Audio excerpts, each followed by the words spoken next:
karena tidaklah mudah untuk masuk Polbangtan karena beribu-ribu saingan berebut kursi untuk bisa masuk ke Polbangtan.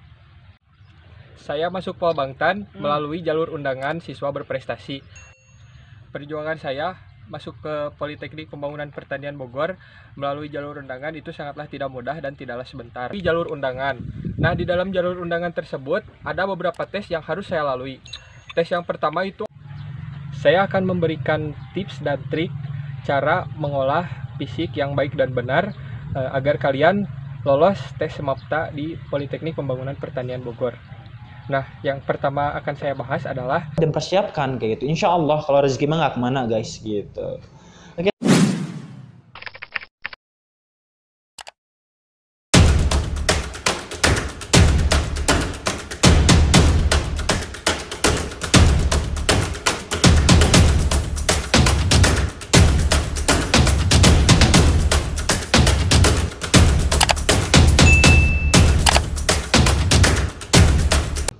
Oke guys, welcome back to our channel Fasya Al-Bogori, muda menginspirasi.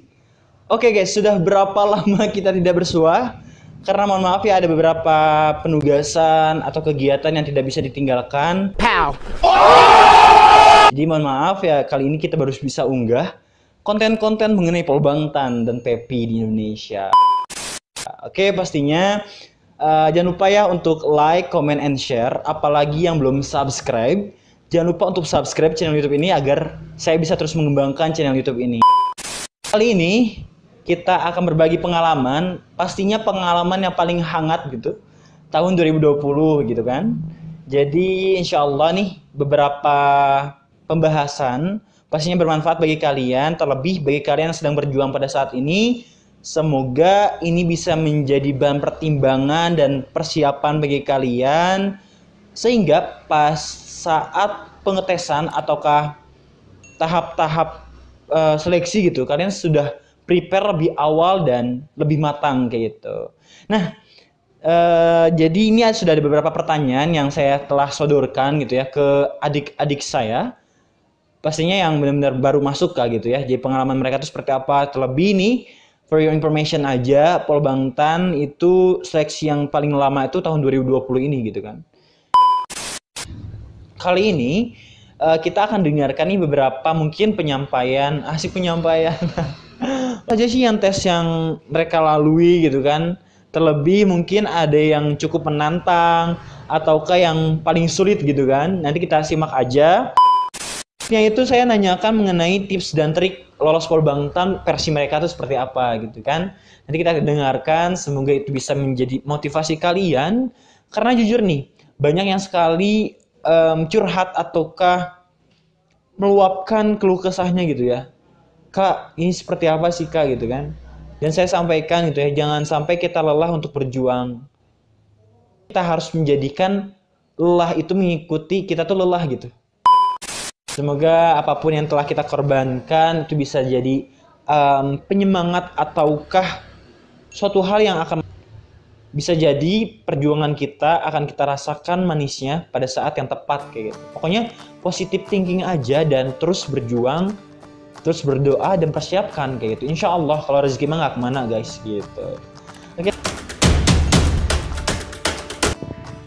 Baik, Assalamualaikum warahmatullahi wabarakatuh. Perkenalkan, nama saya Muhammad Yulfi Al-Kautsar, mahasiswa baru Politeknik Pembangunan Pertanian Bogor tahun 2020.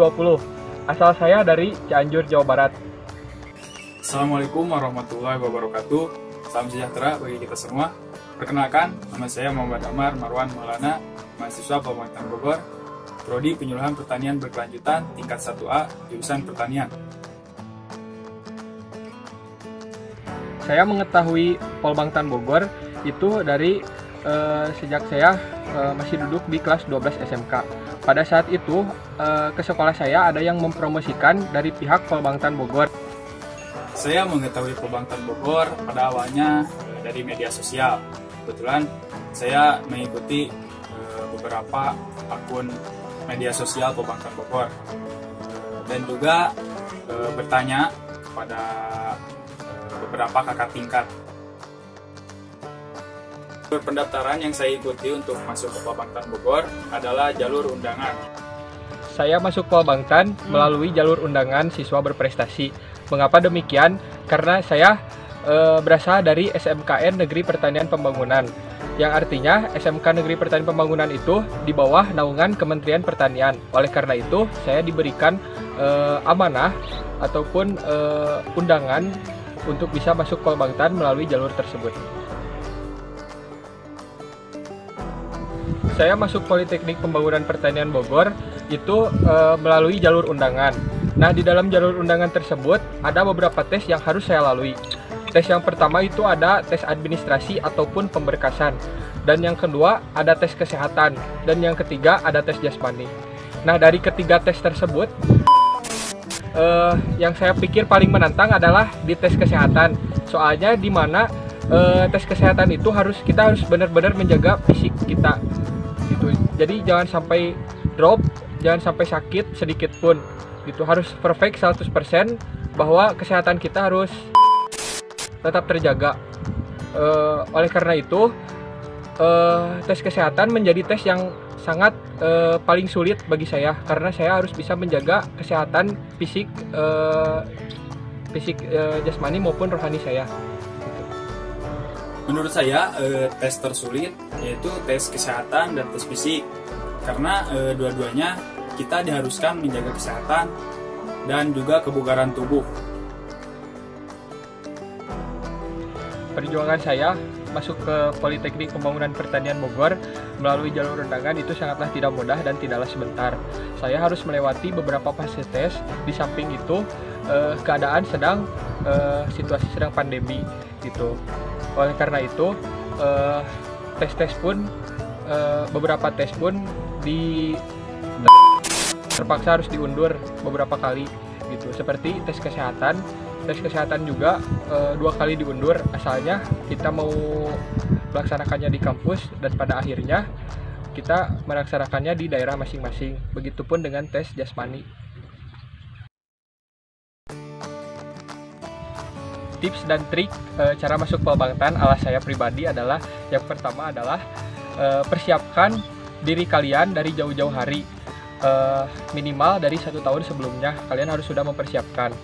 Kemudian persiapkan juga fisik, mental, serta materi, karena tidaklah mudah untuk masuk Polbangtan karena beribu-ribu saingan berebut kursi untuk bisa masuk ke Polbangtan. Saya akan memberikan tips dan trik cara mengolah fisik yang baik dan benar agar kalian lolos tes SMAPTA di Politeknik Pembangunan Pertanian Bogor. Nah, yang pertama akan saya bahas adalah tes fisik apa saja sih yang diseleksikan di Politeknik Pembangunan Pertanian Bogor. Yang pertama itu ada lari 12 menit, yang kedua ada push up, yang ketiga ada sit up, yang keempat ada pull up, dan yang kelima ada shuttle run. Nah, tips untuk lari yang baik dan benar adalah kalian harus mempunyai program latihan. Dan yang kedua adalah kalian harus mempunyai jiwa konsistensi yang sangat tinggi. Nah, untuk program latihan lari itu minimal kalian mempersiapkan 3 bulan sebelum kalian tes jasmani gitu. 3 bulan tersebut dibagi menjadi 3 fase. Yang pertama adalah tahap awal, yang kedua adalah tahap lanjutan, yang ketiga adalah tahap pemantapan. Nah, untuk tahap pertama itu sendiri adalah kalian belajar endurance training ataupun latihan daya tahan selama 1 bulan. Baik itu kamu mau lari 3 km, 5 km, 7 km, sampai 10 km gitu. Nah, yang kedua adalah fase latihan lanjutan. Nah, latihan lanjutan ini berisikan latihan interval. Nah, interval ini kalian bisa mencoba bermain piramid dengan jarak 100 meter, 200 meter, 400 meter, sampai 800 meter gitu. Kalian lakukan bertahap repetisinya mulai dari 2, 4, 6, 8, sampai 10 repetisi gitu. Nah, untuk fase terakhir adalah fase pemantapan, yaitu fase di mana kita hanya melatih lari selama 12 menit saja dalam 1 bulan tersebut gitu. Kalian tidak perlu lagi latihan daya tahan ataupun latihan interval karena sudah di bulan pertama sampai bulan kedua. Nah, di bulan ketiga itu kalian hanya pemantapan doang. Gitu, latihan 12 menit, kalian dapat targetnya berapa? Gitu. Untuk mendapatkan nilai 100 itu diusahakan harus lebih dari 3.200. Begitu. Kira-kira kamu main di phase 4 lah, kilometer 4 gitu. Dan misalkannya jika kalian lari di stadion yang berjaraknya 400 meter, itu kalian per kelilingnya kira-kira main di 1 menit 30 mungkin gitu. Kemudian yang kedua adalah tes push up, sit up, pull up. Nah, itu lebih ke ini ya, apa sih, latihan kalistenik gitu. Jadi program latihan kalian bisa saja bertahap dalam setiap hari. Diusahakan untuk push up, sit up, dan pull up kalian melakukannya setiap hari gitu. Untuk programnya sendiri, saya kasih program untuk yang beragama Islam, kalian bisa melakukan push up, sit up, ataupun pull up setelah selesai sholat gitu. Push up-nya mau misalkan 5, sit up-nya mau 5, pull up-nya mau 2, gak apa-apa. Yang penting dilakukan secara bertahap dan berkelanjutan ataupun continue gitu. Nah, itu dilakukan secara bertahap. Ya, latihan push up, sit up, dan pull up itu. Nah, kemudian untuk yang terakhir adalah tes setoran ataupun lari angka 8. Mungkin tes ini sangat umum lah di telinga kita gitu. Di telinga kita sangat umum karena mungkin kita sering mendengar kalau misalkan tes jasmani juga pasti akan selalu ada tes yang seperti itu, setoran itu. Nah, tips dan triknya untuk tes setoran adalah kamu cukup lari, dilatih sprintnya saja sepanjang 100 meter. Nah, di sprint 100 meter itu kalian harus memperoleh waktu yang cukup baik. Bagi pemula itu bisa mencapai 15-16 detik per 100 meter. Tapi jika sudah rutin terus, mungkin yang sudah profesional, pelari profesional itu bisa sampai 11-12 menit per 100 meter. Nah, itu sudah pasti fix akan berhasil di tes setoran tersebut. Itu mungkin itu apa sih, tips dan trik untuk tes jasmani masuk ke Politeknik Pembangunan Pertanian Bogor. Mungkin dicukupkan sekian tips, trik, serta pengalaman yang bisa saya bagikan kepada kalian semua. Semoga pengalaman, tips, dan trik ini bisa bermanfaat untuk kalian ke depannya untuk bisa lolos Polbangtan di tahun berikutnya. Mungkin dicukupkan sekian dari saya, kurang lebihnya mohon dimaafkan. Wassalamualaikum warahmatullahi wabarakatuh. Selanjutnya nih, nanti ada beberapa part gitu kan, ini kedua dan selanjutnya kayak gitu. Pokoknya stay tune, jangan lupa ya, oke? Semoga bermanfaat. Oke?